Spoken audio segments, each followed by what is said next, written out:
5월 14일 수요일 스타트 브리핑 시작합니다. 오늘 아침 신문에서 다룬 대선 관련 기사들 먼저 톱파보겠습니다. 동아일보입니다. 대선을 앞두고 주요 후보들의 딥페이크 영상이 온라인에 퍼지고 있다는 내용입니다.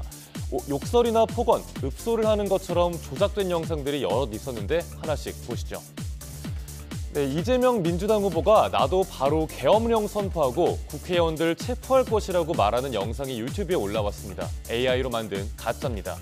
박찬대 민주당 의원이 이재명 후보의 코를 손으로 꼬집는 영상도 있었습니다.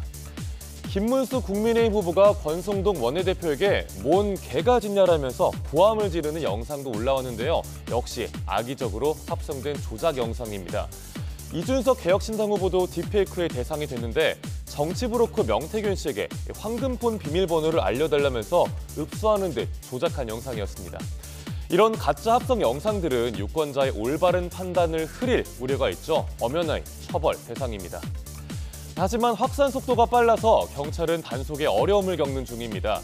지금은 경찰과 선관위, 방통위 등으로 단속 주체가 나뉘어 있는데요. 전문가들은 유관 기관들이 공조해서 신속하게 공동 대응을 해야 한다고 지적하고 있습니다.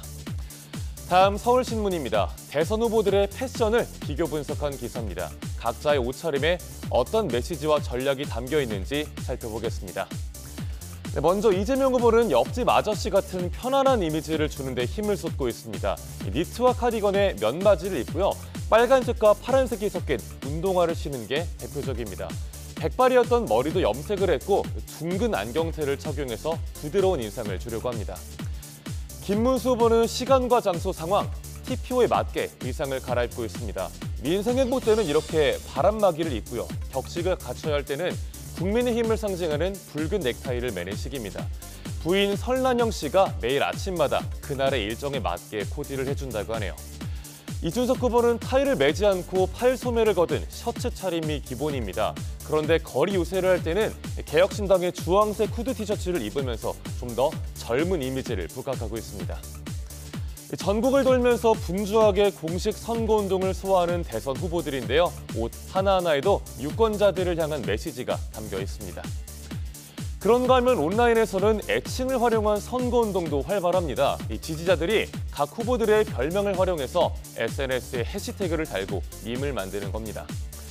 이재명 후보를 잼파파, 김문수 후보를 킹문수, 이준석 후보는 준스톤으로 부르는 식입니다.